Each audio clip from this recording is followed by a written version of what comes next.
Satu ketika Abu Nuwas ini masih mabuk terus sholat. Imamnya membaca Al-Kafirun, Qul ya ayyuhal kafirun. Itu jawab Abu Nuwas. Terus dia jawab labbaik.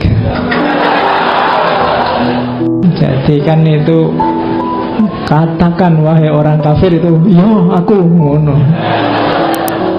Yo, oh itu nyindir kita luar biasa. Kita sekarang takut disebut kafir, takut. Abu Nuwas malah yo aku kafir ngono. Jadi katakan wahai qul ya ayyuhal kafirun, dia malah jawab ya. Nah, itu ya memang sedang mabuk, tapi sebenarnya cerita ini sindiran. Jadi kita semua itu biasanya kafir tidak ngaku. Kafir itu kan jenisnya banyak macam-macam. Dan Abu Nuwas ngasih contoh terang-terangan waktu sholat lagi. Iya, Qul ya ayyuhal kafirun labbaik. Nah itu imamnya kaget mesti. Terus dia diinterogasi lama. Oh kalau hari ini itu sudah pelecehan, masuk penjara ini pasti. Tapi terus dilepaskan karena alasannya orang ini memang suka ndagel kok, pelawak dia ini. Mungkin maksudnya ngelawak tapi waktunya ndak pas ya. Kesimpulannya gitu, terus dilepaskan. Itu enaknya jadi pelawak kan gitu. Kamu kalau keliru tinggal ngomong, oh itu cuma guyon kok, gitu. Ndak serius. Nah itu Abu Nuwas kan memang beliau ini terkenal aneh-aneh. Karena ada cerita satu ketika dia teriak-teriak, ini loh Abu Nuwas, aku orang yang tidak suka kebenaran, aku orang yang cinta fitnah, dan aku orang yang lebih kaya dari Allah. Rame heboh orang satu kota, dipanggil oleh Harun al-Rasyid kan, kamu itu stres apa mabuk? Kok kalimatmu kontroversial semua?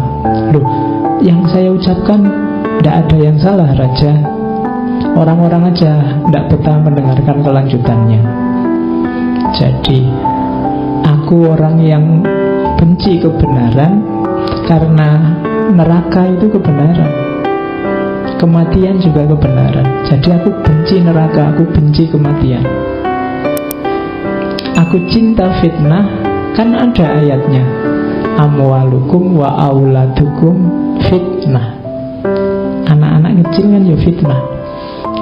Nah, jadi aku cinta fitnah itu maksudnya aku suka punya duit banyak, aku suka anak-anak. Lah tapi kok bisa kamu lebih kaya dari Allah? Loh saya punya anak, Allah enggak punya. Ya kan, Allah kan lam yalid wa lam yulad. Iya. Jadi itu pinternya Abu Nuwas kalau ngomong. Karena ada cerita juga dia suatu ketika bikin fatwa, barang siapa sholat dilarang rukuk dan sujud.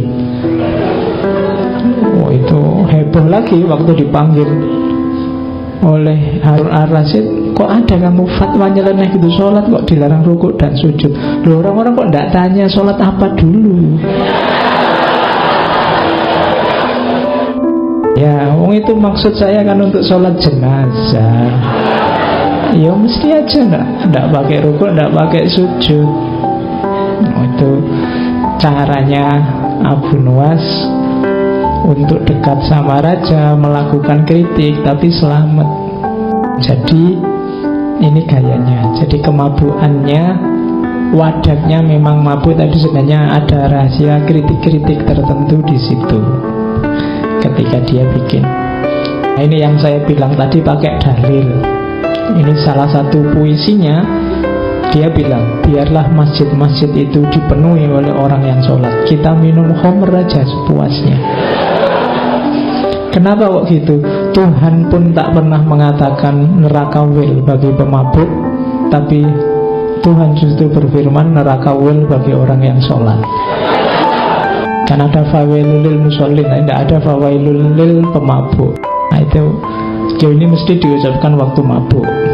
Tapi ada rahasia nasihatnya. Nasihatnya apa? Hati-hati pakai ayat.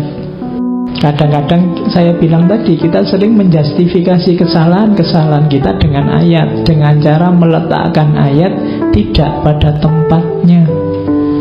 Ayatnya untuk apa, kita pakai untuk apa. Kalau bisa semacam itu, kita mending tidak usah sholat. Sholat malah masuk neraka. Malah ayat yang tegas bilang bahwa pemabuk masuk neraka tidak ada. Kalau celaan pada pemabuk beberapa ayat. Ini kan sindirannya Abu Nuwas pada orang yang pakai dalil. Dalil yang tidak sekedar pakai dalil, harus pas digunakan di ruang dan waktu dan kasus yang pas. Karena kalau tidak, nanti kita melakukan apa, pakai dalil apa, padahal dalil itu tidak untuk itu. Kayak kamu misalnya zalikal kitabu la raiba fihi, kitabu ya maksudnya Al-Quran, jangan kok pegang bukumu. Zalikal kitabu la raiba fihi, kitabku ini, bukuku ini, tidak diragukan lagi, itu ngawur. Wong itu ayatnya untuk Al-Quran. Jadi hati-hati pakai ayat, pakai dalil. Setiap dalil ada ruang, waktu, dan konteksnya. Sama kayak sindirannya Abu Nuwas ini. Kita kan sering pakai fawailul lil musallin, cuma kan itu tidak bisa dipotong. Alladzina hum an sholatihim sahun, orang-orang yang sudah sholat tapi lalai. Sholat tapi lalai, jangan-jangan makomnya mirip pemabuk yang disebut oleh Abu Nuwas tadi. Terus, nah ketika orang tanya Abu Nuwas, syairmu hampir semua isinya khomer aja, maksudnya khomer itu minuman itu toh. Abu Nuwas bilang, siapa yang bilang? Makna khomer telah muncul tersamar, lalu ia hilang dalam ketidakpastian. Saat dicoba dijauhkan dari tatapan pelupuk mata, seketika itu terputus khayal tentangnya.